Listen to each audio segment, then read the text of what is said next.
అందరికీ స్వాగతం. ఈ వీడియోలో మనము త్రిష డ్రాయింగ్కి అవుట్లైన్ గ్రిడ్ ద్వారా ఎలా వేసుకోవాలో చూద్దాం. ముందుగా ఇక్కడ నేను స్కేల్ పెట్టి గీస్తున్నాను.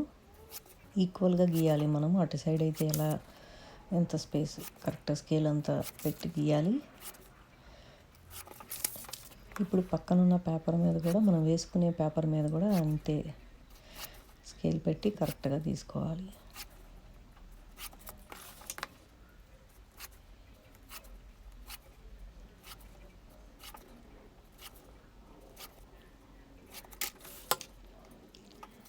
ఇప్పుడు పక్కన నెంబర్స్ వేస్తున్నాను నేను, అటు సైడు ఇటు సైడ్.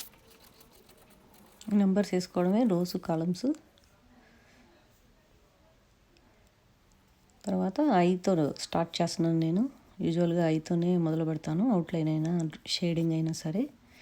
ఇక్కడ నేను పైన మీకు లెఫ్ట్ హ్యాండ్ సైడ్ కార్నర్లో ఇచ్చాను కదా, అవి అలా మెజర్ చేసుకుంటూ ఆ గీతకి ఇటు సైడ్ ఎంత ఉంది, ఆ గీతకి ఇటు సైడ్ ఎంత ఉందో చెక్ చేసుకుని గీసుకోవాలి, బిగినర్స్ ఎవరైనా అయితే. అలా మీరు స్లోగా గ్రాడ్యువల్గా వేస్తూ ఉండగా మీకే తెలిసిపోతుంది, ఓ ఇంత డిస్టెన్స్ ఉంది గీతకి, ఇంత డిస్టెన్స్ ఉంది అని. అది మనము వేస్తూ ఉంటే మనకు అబ్జర్వేషన్లో వచ్చేస్తుంది అది. ఎవరైనా బిగినర్స్ స్టార్టింగ్ చేసేటప్పుడు మటుకి ప్రతి చిన్నదాన్ని కూడా మనం పెన్సిల్తో మెజర్ చేసుకుంటూ జాగ్రత్తగా వేసుకోవాలి.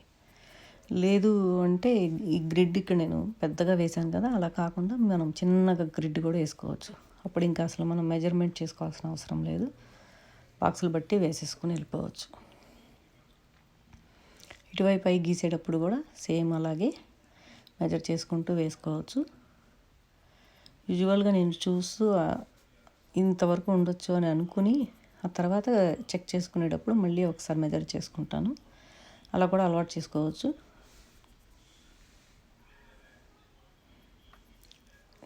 సబ్స్క్రైబర్స్లో ఒకళ్ళు కొంచెం త్రిష అది అవుట్లైన్ ఎలా వేయాలో ఒకసారి చూపించమన్నారు. నేను ఫుల్ వీడియో ఆల్రెడీ పెట్టాను షేడింగ్ అంతా.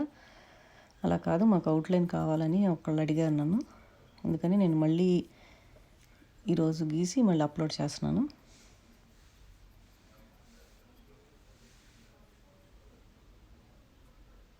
ఇక్కడ నేను థిక్ హెచ్ పెన్సిలే వాడుతున్నాను, కానీ ఇక్కడ కొంచెం థిక్గా రాస్తున్నాను నేను, ఎందుకంటే మీకు బాగా కనిపిస్తుంది కాబట్టి. కానీ మీరు డ్రాయింగ్ వేసేటప్పుడు కొంచెం లైట్గానే దూరంగా పెన్సిల్ పట్టుకుని లైట్గానే వేసుకోకండి, ఎందుకంటే మనం తర్వాత గ్రిడ్ అంతా రబ్ చేసేయాలి కదా, మొత్తం ఎరేస్ చేసేయాలి కదా.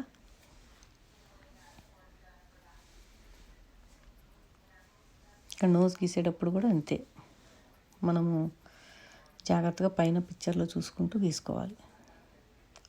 ఆ లైన్కి ఎంత కిందకు ఉంది, ఆ లైన్కి ఎంత పైగా ఉంది, ఈ సైడ్స్ ఎడ్జెస్ ఎలా ఉన్నాయి అనేది మనము 3 వేస్లో కూడా చెక్ చేసుకుంటూ గీసుకోవాలి. ఆ బాక్స్ మధ్యలో ఎలా ఉంది అనేది.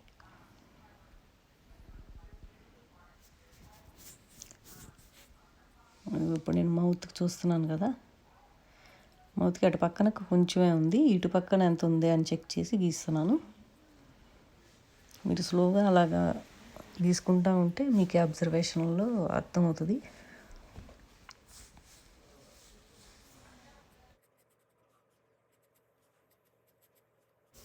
సైడ్ షేప్ కూడా మనకి చాలా ఇంపార్టెంట్. సైడ్ షేప్ కూడా మనకి ఆ లైన్కి ఇటు పక్కగా వచ్చినప్పుడు ఎంత దూరంలో డిస్టెన్స్ కనపడుతుంది ఆ గీతకి అనేది 1-2 సార్లు చెక్ చేసుకొని, అంతగా అయితే లైట్గా గీసుకొని ఆ తర్వాత మళ్ళీ డబుల్ చెక్ చేసుకొని డార్క్గా గీసుకోండి.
కింద మనము ఈ జ్యువెలరీ గీసుకునేటప్పుడు కూడా ర్యాండమ్గా గీయొద్దు. అక్కడ ఎలా అయితే ఉందో నెక్ కింద మనకి ఎంత థిక్గా ఉంది అన్నీ జాగ్రత్తగా చూసుకుని గీసుకోవాలి.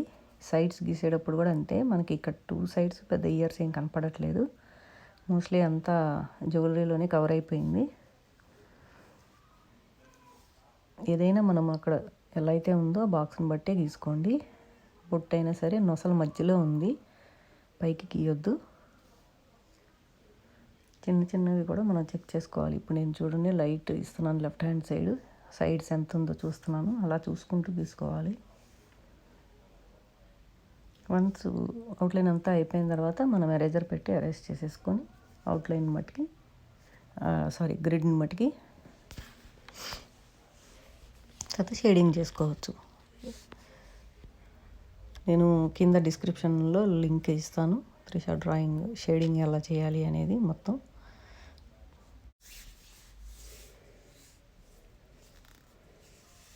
పైన కూడా ఇక్కడ జ్యువెలరీ ఉంది కదా, దాన్ని కూడా మనం కరెక్ట్గా గీసుకోవాలి. ఎంత డిస్టెన్స్ ఉంది ఏంటి అనేది.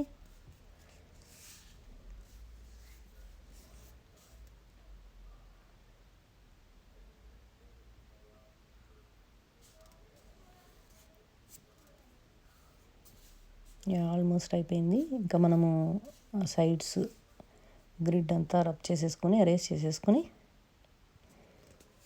ఇక్కడ నేను షేడింగ్ చేసింది కూడా ఇస్తున్నాను. మీరు ఒకసారి చూడండి ఎలా వచ్చిందో పిక్చర్.